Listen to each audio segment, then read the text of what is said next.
बहुत सी खबरें हैं जो हमने आपको शुरू में दी हैं और उस पर आपका रद्द अमल भी आना शुरू हो गया है। लोग ज़रा परेशान इसलिए हैं पेट्रोल की कीमतों को लेके कि अभी तो जंग का आगाज़ हुआ है और पता नहीं कितना लंबा चलती है। होपफुली ना चले और ये सारा मामला सेटल हो जाए, लेकिन जंग के आगाज़ में ही जो आलमी मंडी में तेल की कीमतें बढ़ी हैं और यहाँ तक असर पहुँचने से पहले ही हुकूमत ने ये असर आवाम तक पहुँचा दिया है। दिस इज़ कंसर्निंग एंड लोग इस पर ज़रा ज़ाहिर है तज़ब्ज़ुब का शिकार हैं और इस वक्त सारी दुनिया के माहिरीन ही तज़ब्ज़ुब का शिकार हैं कि आगे होगा क्या। आपको पता है ईरान के जवाबी हमले इस वक्त इसराइल के ऊपर जारी हैं। इसराइल भी धमकियां दे रहा है कि वो भी जवाब देगा। ट्रंप ने दरमियान में मीडिएशन की कोशिश और ख्वाहिश दोनों का इजहार कर दिया। सब कुछ किस तरफ जाएगा, जरा माहिरीन से बात करते हैं। हमारे साथ मौजूद हैं कैलिफोर्निया से माहिर बैनुल अक़वामी उमूर हैं और मेमल सरफराज साहिबा सीनियर तज्ज़ियाकार, ये दोनों हमारे साथ मौजूद हैं। प्रोफेसर साहब, इससे पहले हम हामिद मीर साहब से भी बात कर रहे थे। अभी तो बज़ाहिर लग रहा है कि अमेरिका इसमें पार्टी नहीं है, ऑल्दो ईरान ने कहा और ऐलान भी किया था कि हम ये नहीं तस्लीम करते कि अमेरिका के आशीर्वाद के बगैर इजराइल ने कदम उठा दिया। लेकिन सदर ट्रंप बार बार वाज़ेह कर रहे हैं, साथ में भी कह रहे हैं कि अगर कुछ किया तो हम भरपूर जवाब देंगे। और इजराइल अमेरिका को इस जंग में धकेलने की मुसलसल कोशिश कर रहा है। रिक्वेस्ट कह लें, प्ली कह लें, कुछ भी कह लें उसे। अभी अमेरिका रिस्ट्रेन कर रहा है, रेफ्रेन कर रहा है, नहीं शामिल हो रहा। लेकिन ये रेफ्रेन कब तक जारी रहेगा, आपको क्या लगता है? हालात किस तरफ जाएंगे? जल्द या देर से अमेरिका को इस जंग में कूदना पड़ेगा या there is a lot of pressure on Trump administration? जी हाँ, काफ़ी प्रेशर तो है, लेकिन इसमें ट्रंप वो गुड कॉप बैड कॉप की खेलने की कोशिश कर रहा है। अपने आप को कह रहा है कि देखो, मैं क्या करूँ, तो इजराइल ने तुम्हें नुक्शा कर दिया है, हमला कर दिया है, तो हमारी वीकनेस हो गई है, तो बैठ के वो डील बनाते हैं। उसकी सिर्फ एक मेन है कि वो डील बन जाए, कोई पीस एग्रीमेंट हो जाए, ताकि वो उसके हिसाब से क्रेडिट मिल जाए उसको। तो वो जो भी इस्तेमाल कर रहा है इसराइल को, इसलिए इस्तेमाल कर रहा है कि ताकि प्रेशर डाला जाए ईरान पे और उनके पास की एसेट्स उनके डैमेज कर दिए जाएं, ताकि कहें चलो यार कुछ तो हम आपसे डील बनाते हैं। So it's a all game being played now. ये सब काम खराब हो सकता है अगर अमेरिकन ऐसे हिट हो जाएं, गलती से या जान से अगर कोई हिट हो गए अमेरिकन एम्बेसी, अमेरिकन एसेट्स या फोर्सेस, फिर अमेरिका को कूदना पड़े शायद। लेकिन उस वक्त तक ये गुड कॉप बैड कॉप होगा। इसके बेस्ट केस सिनेरियो होगा कि अगले एक हफ्ते के अंदर अंदर पीस एग्रीमेंट अनाउंस हो जाए। बात उसमें मुश्किल नहीं है। ईरान चाहता है कि सब सैंक्शन उठ जाए, वो चाहता है कि हमारी नॉर्मल ट्रेड शुरू हो जाए। उनके पास ये है, एक ट्रेडिंग पॉन्ड है। तो ये एग्रीमेंट हो सकता है कि तक कुछ दिनों में कि हम सारी सैंक्शन उठा लेंगे। आप न्यूक्लियर बम बनाने का आप कह दें कि हम नहीं बनाएंगे, आपको जो फ्यूल होगा वो और मुल्कों से आएगा, आप उसको रिफाइन मत करें। आप 4%, 3.4% तक आप कर सकते हैं रिफाइनमेंट, 60, 70, 90% नहीं करेंगे। आपको फ्यूल और मुल्कों से सप्लाई किया जाएगा और वो एग्रीमेंट बन सकता है। अब ये बनेगा या नहीं बनेगा, उस पर काफ़ी कॉम्प्लिकेशन हो सकती हैं, क्योंकि उसमें ईरान में प्रेशर बहुत ज़्यादा है लोगों की तरफ से कि उसको मानेंगे नहीं मानेंगे। लेकिन ये प्रपोजल उसके सामने प्रेजेंट कर चुके हैं। अच्छा महमल, आपके क्या अंदाजा है इसमें? एक तरफ ट्रंप की जो इनिशियल इसके ऊपर पैगाम था सोशल मीडिया पर, जहां पर वो ईरान को बड़े सख्त अल्फाज में वार्न कर रहे थे कि आपने नहीं हमारी बात मानी, डील के लिए नहीं बैठे तो अब ये होगा। उससे आज जो जरा कदरे नर्म कह लें उसको, या एक हाँ सॉर्ट ऑफ वो दरमियान में जरा खेल रहे हैं, टोन चेंज है। क्या लगता है ईरान के अटैक ने या जिस नौयत का उसने रिस्पॉन्ड किया है उसने सरप्राइज किया इसराइल और अमेरिका को इस पर मजबूर किया है? देखिए अरीना, दो तीन चीज़ें हैं। पहली चीज़ तो ये है कि वैसे तो सदर ट्रंप जो हैं, अगर आप ओवरऑल उनकी पॉलिसीज देखें तो वो एक एंटी वॉर प्रेसिडेंट हैं और वो अमरीकी, अगर आप उस लिहाज से देखें कि जिस तरह होते हैं प्रेसिडेंट, उनसे वो कदरन डिफरेंट हैं। तो एक तो ये हाँ काफ़ी हद तक मुख्तलिफ हैं। लेकिन जो ये बात है, जो ये ईरान के ऊपर अटैक है, ये ऐसा हो नहीं सकता। ये जो माहिरीन बात कर रहे हैं वो दुरुस्त है कि ऐसा हो नहीं सकता कि अमरीका की मर्जी के बगैर जो है इस तरह का इजराइल इतना बड़ा अटैक कर दे और उसको कंटिन्यू रखे। वो जो आप बात कर रही हैं कि जो टोन मुख्तलिफ हुई है उनकी जो सोशल मीडिया पोस्ट के ऊपर या वो जो बात है, वो बिल्कुल ये बात है कि जो इस तरीके से ईरान ने रिस्पॉन्ड किया है उसने ना सिर्फ ये कि इजराइल अमेरिका को बल्कि पूरी दुनिया को हैरान किया है। क्योंकि आपको मालूम है कि जब पहले भी इस तरह की उनको प्रोवोकेशन हुई थी तो वो उस तरीके से उन्होंने रिस्पॉन्ड नहीं किया था। हो सकता है कि शायद वो इसी दिन के लिए उन्होंने ये सब कुछ जो है वो बचा कर रखा हो कि अगर कभी इजराइल, क्योंकि हमें ये तो मालूम है कि नेतन्याहू कब से कोशिश कर रहे हैं कि ईरान के ऊपर वो हमला करे, तो ये चीज तो जरूर है। लेकिन इसके ऊपर जो एक चीज अलीना कही जा रही है वो ये है कि जो नेतन्याहू का मकसद है, यानी कि जिस तरह अभी वैसे प्रोफेसर साहब जो बात करें तो बात उनकी दुरुस्त है कि अगर ईरान दोबारा टेबल पर आ जाता है, कुछ चीजें निगोशिएट हो जाती है तो ट्रंप तो यही चाहेंगे। लेकिन जो एक नेतन्याहू के लिए कहा जा रहा है कि जो हार होगी वो अगर कोई रिजीम चेंज नहीं होती, क्योंकि जो रिजीम चेंज है जिसके ऊपर सबसे ज्यादा फोकस इजराइल का ही है कि वो बार बार ईरान के बारे में और ये बात करी जा रहे हैं। लेकिन ये अभी फिलहाल मतलब होने को तो कुछ भी हो सकता है, लेकिन फिलहाल ऐसी चीज लग नहीं रही कि जिस तरीके से ये बड़ा इंपॉर्टेंट आपने पॉइंट उठाया मेमल, और इसी प्रोफेसर साहब से राय लेते हैं। प्रोफेसर साहब, इजराइल तो चलिए चाहता ही है ईरान में रिजीम चेंज, लेकिन अमेरिका की भी ये देरीना ख्वाहिश रही है। अगर किसी किस्म का मुआहदा होता है जिसमें रिजीम चेंज नहीं होती है, सिर्फ ट्रेड और न्यूक्लियर प्रोग्राम के ऊपर कॉम्प्रोमाइज करके ट्रेड खुल जाती है, तो फिर वो जो मेन टारगेट है या अज्यूम किया जा रहा था कि असल तो रिजीम चेंज का मसला है, जो इजराइल को भी मसला है, वो तो अचीव नहीं होगा। See, regime change is a method of achieving के गोल्स क्या हैं। गोल ये हैं कि भाई हमें धमकियां देनी, आप हमसे हमेशा धमकी ना हो, और आपको न्यूक्लियर प्रोग्राम को कंप्लीटली किल कर दो।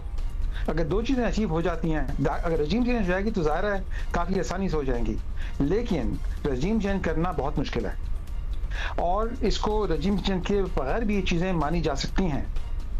लेकिन आहिस्ता आहिस्ता इसराइल ने अपने नेबर के साथ पीस कर दिया था। इजिप्ट के साथ हुआ, जॉर्डन के साथ हुआ, अब्राहम अकॉर्ड हुई, सीरिया को वैसे उन्होंने तबाह कर दिया। तो ये बस ईरान एक रह गया जो कि ताकतवर भी है। तो इस तरह से अगर अग्रीमेंट हो जाए तो रजीम चेंज के बगैर भी हो सकता है। अच्छा नईम साहब, इसकी थोड़े से खदोखाल बताइएगा, आपकी माहिराना राय में अगर कोई सीज फायर होता है, क्योंकि ईरान तो अभी इत्तलात के मुताबिक सीज फायर के ऊपर नहीं है आमादा, तो उसकी हैयत क्या होगी? कौन वो फरीकैन हो सकते हैं जो ईरान को और इसराइल दोनों को मेज पर बिठा सकते हैं? क्योंकि एक नजरियाती डिफरेंस है ना। Who will be the guarantor? हाँ, so America has to play that role, और कोई गारंटर उसका कौन हो सकता है? और ये सीज फायर नहीं होगा। ये बातें कर, एक दफा उनको देखा ना, उनको 30 साल से कोशिश कर रहा था नेतन्याहू कि जाके मैं मारूं उनको, कुछ तबाह करूं न्यूक्लियर को, उसको मौका नहीं मिल रहा था। अब मौका मिल गया, क्योंकि उसके दुनिया में उसकी गाजा की वजह से उसकी रेपुटेशन तो खराब हो चुकी है। कहता अब लेना है तो ब्लेम अभी ले लेता हूँ, अभी कर लेता हूँ उसको मैं, वो भी ठीक है, तो फायदा उठा रहा है। सीज फायर नहीं होगा, इसका ये होगा जब तक या तो वो तबाह कर देंगे काफी हद तक, और फिर Iran is will come back to a negotiating table, या अमेरिका जाके उनकी दबाएगा जरा गर्दन, हाथ गर्दन अच्छा गर्दन दबा के काम होगा, आसानी से काम नहीं होने वाला। अच्छा, आपको क्या लगता है प्रोफेसर साहब, और फिर मेहमल आपके पास भी आएंगे, आयरन डोम के हवाले से यही था ना कि ये ऐसा एक डिफेंस सिस्टम है जिससे कुछ पेनिट्रेट हो ही नहीं सकता। बहुत नुकसान पहुंचा है ईरान में भी, उनके चुन चुन के साइंसदानों को टारगेट किया जा रहा है, बहुत ही इन्फिल्ट्रेटेड इंटेलिजेंस है मुसाद की विद इन ईरान। लेकिन जितने मिसाइल इजराइल में भी गिर रहे हैं और मुताद्दिद शहरों में गिर रहे हैं, ये भी परसेप्शन वेस्ट में, आप हमें बताइए, अमेरिका में जो परसेप्शन थी कि जी इजराइल में तो कुछ नहीं घुस सकता, वो तो खत्म हो गई। नहीं, ये परसेप्शन अमेरिका में नहीं थी, ये यही थी कि it's a strong defence system है। लेकिन आप मिसाल को देखें तो 14% मिसाइल एंटर हुए हैं, तो देखें ना उनके हिसाब से 80%, 84%, 86% उन्होंने मार दिया है, लेकिन 14% भी काफी ज्यादा होते हैं। उन्होंने 200 मिसाइल लॉन्च किए हैं, लेकिन कितनी दिन तक कर सकेंगे? 4 दिन, 8 दिन, 30 दिन? इतने मिसाइल हैं भी उनके पास कि नहीं है? तो डैमेज तो हो रहा है, डेफिनेटली हो रहा है। 4 शहरों में डैमेज हुआ है, तो इजराइल की हो रही है डैमेज काफी ज्यादा। तो देखिए अब कब तक ये चलेगा ये काम। मेरे ख्याल में within 1 week you will see a change. और आयरन डोम से मुताल्लिक कहते हैं ना कि और इनिशियली जो प्लान था ईरान का भी, अब रिपोर्ट्स आ रही हैं कितना ओवरवेल्म उसको कर दिया जाए कि ज़्यादा चीज़ें पेनिट्रेट हो ही जाएं। बट महमल, मुझे बताएं वहाँ पर अमेरिका में आपकी यकीनन लोगों से भी रब्ता होगा, सहाफ़ियों से भी बात होगी, जनरल सेंटिमेंट क्या है? क्या लोग जो इसराइल ने मुख्तलिफ महाज दुनिया में खोले हुए हैं और इसराइल दुनिया में बहुत से केओस के पीछे है, के साथ करे चला जाए। एग्जैक्टली, लोगों के अंदर क्या रिजेंटमेंट है और क्या वो इतनी शदीद है कि ट्रंप तक वो जज्बात पहुंचे और ट्रंप मजबूर हो जाएं कि इसराइल को रोक सकें या एटलीस्ट कह सकें कि अब बंद करो इसको? देखिए, अगर तो कोई रोक सकता है, ये यहाँ पे यही सेट हो कि अगर कोई इजराइल को रोक सकता है तो वो अमेरिका ही है, क्योंकि जो सबसे बड़ा एलाय, सपोर्टर, बैकर, फाइनेंसर, वो सारी जो चीजें हैं वो तो अमेरिका ही है इजराइल का। और अब हम देख रहे हैं कि ईरान के मामले के ऊपर तो दूसरी वो वाली वेस्टर्न कंट्रीज भी जो वैसे जो है गजा के ऊपर आवाज फाइनली उठा रहे थे, फाइनली मैं जब इतनी बड़ी जेनोसाइड होने के बाद अब जाकर बोल रहे थे, वो भी ईरान के ऊपर जो है वो फिर साथ खड़े हो गए हैं इजराइल के। तो अगर लेकिन अभी भी कोई रोक सकता है तो वो अमेरिका ही है, क्योंकि एक मिडिल ईस्टर्न खित्ते के अंदर जो है आप कह लें कि वेस्ट का जो एक फ्रंट एलाय के अलावा वैसे भी आप कह लें कि जो बुली है जो वेस्ट की तरफ से, वो इजराइल है इस खित्ते के अंदर।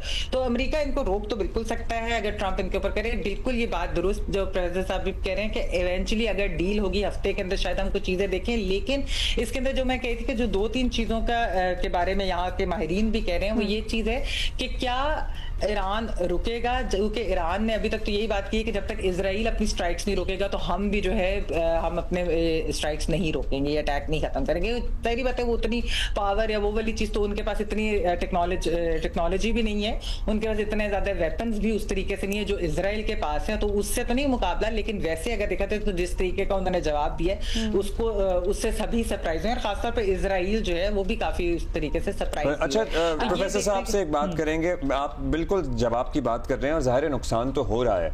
अब जब नुकसान हो रहा है तो आपको क्या लगता है प्रोफेसर साहब, जो दीगर मुस्लिम ममालिक हैं, इजराइल के बारे में आम तासुर यही था ना कि इसको तो कोई चैलेंज नहीं कर सकता, वो एक न्यूक्लियर कंट्री है, मिडिल ईस्ट में वाहिद है जिसको हर तरह की इंप्यूनिटी हासिल है, उसका न्यूक्लियर प्रोग्राम किसी भी किस्म के चेक एंड बैलेंस से आजाद है। सो जो दीगर ताकतवर मुस्लिम ममालिक हैं, एटलीस्ट इकोनॉमिकली बहुत ताकतवर मुस्लिम ममालिक हैं, आपको लगता है कि इस सूरत हाल के बाद जिसमें उनको नजर आ रहा है कि ईरान इजराइल को चैलेंज कर रहा है, वो भी कुछ उनके नजरिए में या उनकी पॉलिसी में कुछ शिफ्ट होगा? I think the only shift आप एक्सपेक्ट कर सकते हैं तुर्की से होगी। तुर्की के अलावा किसी के पास ना मिलिट्री है, ना स्ट्रेंथ है, ना पावर है। इजिप्ट तो बिल्कुल न्यूट्रल कर दिया उन्होंने। तो सऊदी अरेबिया के बड़े इकोनॉमिक इंटरेस्ट हैं, बल्कि वो तो चाहते हैं कि ईरान की बैठ जाए काम, ताकि ऑयल मोनोपोली ज़्यादा हो जाए। तुर्की इज़ वेरी स्ट्रेटेजिकली इंपॉर्टेंट। तो तुर्की का जो है Erdogan, he is been favour of neutralising and slightly favouring Iran. Israel से लेटली उनके ताल्लुकात इतने अच्छे नहीं रहे हैं, पहले होते थे एक ज़माने में। तो वो they can play a role, and उनका रीजनल पावर भी है, उनकी सेकंड लार्जेस्ट मिलिट्री है नेटो में, second biggest army is Turkey, so they can play very important role. अच्छा, आपने प्रोफेसर साहब पहले ये कहा कि अमेरिका ये सिर्फ जो सुलह भी करवा सकता है या किसी माहिदे के लिए दरमियान में बिठा सकता है, लेकिन ईरान अमेरिका की बात पे क्यों यकीन करेगा? ईरान तो कहता है इसराइल के साथ अमेरिका ने मिलकर हमें धोखा दिया है डील के मामले के अंदर। Lack of trust. सो उसके लिए अगर चाहे तो आखिर में ट्रंप अपने आप को विक्ट्री लैप ले लेगा। It has to be international coalition. नहीं, but why would Iran trust America? Why would they listen to them? Because they are losing momentum. लेकिन अगर स्ट्रेट ऑफ हरमुज में एक जहाज एक टैंकर में ये बम गिरा दें, स्ट्रेट ऑफ हरमुज छोटी सी नैरो सी है, सारी ट्रैफिक ऑयल वहां से होती है, वो उनकी बिल्कुल जीरो हो जाएगी ऑयल एक्सपोर्ट। तो they are in a vulnerable situation, और डायरेक्टली अटैक भी नहीं कर सकते इसराइल को, तो वो उनको कैपिचुलेट करना पड़ेगा। क्वेश्चन है कि कैसे कैपिचुलेट कर लें ताकि उनकी इज्जत खराब ना हो। तो दिल भी है negotiating table, there will be some deal reach. वो कमजोर हालत में है ईरान, जाहिर है कमजोर हालत में है एज कंपेयर टू इजराइल, और बरतानिया भी इजराइल की मदद को पहुंच चुका है। अमेरिका अभी तक रिस्ट्रेन किए हुए है, नहीं कर रहा, नहीं कूद रहा उस तरह से। लेकिन कब तक, ये भी एक अहम सवाल है। तब तक जब तक अमेरिका के तमाम असासे महफूज हैं और उन पर कोई गलती से या जानबूझकर कोई वार या कोई हमला नहीं होता। मेमल, आपको क्या लगता है जिस तरह का प्रेशर बन रहा, जो अमेरिका में लोकल ऑडियंस है सदर ट्रंप की, इनको वोट भी, इनका तो इलेक्शन कैंपेन ही इसी सिलसिले में थी कि हम किसी नई जंग में नहीं जाएंगे, सदर ट्रंप की प्रेशर कब तक ले पाएंगे, क्योंकि इजरायली लॉबी भी बहुत स्ट्रांग है विद इन अमेरिका। जी देखिए, लेकिन जो उनकी वोटर बेस है वो तो एक्चुअली जंग नहीं चाहती। वही तो वो कह रहे हैं, ये उनकी वोटर बेस जब जंग नहीं चाहती, लेकिन इजरायली लॉबी उसमें चाहती है कि अमेरिका कूदे, तो ये बैलेंस कैसे करेंगे? इसी वजह से देखिए अब्दुल्ला, एक तो ये चीज है कि अभी तक डायरेक्टली अमेरिका ने पहले दिन से अपने आपको डिस्टेंस किया। हालांकि जैसे कि हम यहाँ पर बात करें कि ऐसा नहीं हो सकता कि अमेरिका के ग्रीन सिग्नल के बगैर इतना बड़ा हमला इजराइल जो है वो कर दे, तो बिल्कुल वो जरूर इसके साथ है। और इसीलिए जो अभी एलिना भी बात करी थी कि ट्रस्ट कैसे करेगा ईरान, देखिए ट्रस्ट तो अगर उसे करना होगा तो इसका मतलब है कि जो खित्ते के गारंटर्स होंगे वो उनको इसके अंदर प्रॉपर गारंटीज देनी पड़ेगी। क्योंकि हाँ, आपको याद होगा कि संडे को, क्योंकि इनकी मीटिंग होनी थी, इनकी नेगोशिएशन जो स्टार्ट होनी थी, और उससे पहले ही हमला हो गया। यानी कि वैसे ओवरऑल अगर देखा जाए, ईरान भी यही समझ रहा था कि शायद अगर कोई ऐसा चीज अटैक होगी तो वो ये है कि अगर टॉक्स फेल होती हैं, और अगर आप वैसे उस वक्त की एनालिसिस और रिपोर्ट्स भी देखते हैं वो भी यही कह रहे थे। लेकिन जिस तरीके से इजराइल ने हमला कर दिया, और वो बल्कि ना सिर्फ ये कि सैबोटाज की, वो तो ऑलमोस्ट खत्म ही होगी। और इसी वजह से अब ईरान कह रहा है कि हम कैसे ट्रस्ट करें, हम किस तरह से इस तरह की नेगोशिएशंस करें। तो उसके अंदर तो खित्ते के लोग होंगे, खित्ते के जो है वो मालिक होंगे। और मेरे ख्याल में वैसे कि जो गल्फ कंट्रीज, लीना के गल्फ कंट्रीज भी जो है, सऊदी अरब भी, कोई भी कंट्री, बेशक उनके ईरान के साथ जो भी हो, और वो नहीं चाहते होंगे कि वो जौहरी ताकत भी बने, और ईरान के साथ उनके डिफरेंसेस भी होंगे, लेकिन इजराइल भी जो इस वक्त कर रहा है, तो इजराइल की जो एक आप कह लें कि पूरी दुनिया के अंदर जो उसका इमेज जो है, एक बुली और एक जेनोसाइड कमिट करने वाले मुल्क के अलावा गल्फ कंट्रीज भी नहीं चाहती कि इजराइल बगैर किसी को जवाब दिया। आपने देखा है कि कोई इंटरनेशनल लॉ वो फॉलो नहीं करते, कोई रूल, और एक न्यूक्लियर पावर नेशन है, यानी कि वो इस तरह की पावर, लेकिन किस तरह से वो इम्प्यूनिटी के साथ ये सब कुछ कह रहे हैं, सीरियसली एक बहुत बड़ा सवाल है। Thank you so much professor Naeem Zafar साहब, मेमल सरफराज साहिबा हमारे साथ मौजूद थे। ऑनेस्टली इसराइल ने जिस तरह से अब्दुल्ला, लोग पूरी दुनिया के अंदर एक ना कांस्टेंट एंग्जाइटी का बाइस बन गया है। सुबह आप उठते हैं, एक नया महाज खुला होता है, रात आप सोते हैं, पता चलता है अच्छा वो बंद हो गया, दूसरा एक खुला हुआ है। कितना कियोटिक हो रहा है दुनिया में सारा का सारा, इट्स हॉरिबल, और सबके पीछे इसराइल है। Effect you know it has on people's mental health, क्योंकि गजा से जो विजुअल्स आए हैं गुज़श्ता 1.5-2 साल में, किसी भी नॉर्मल इंसान को पागल करने के लिए काफी है।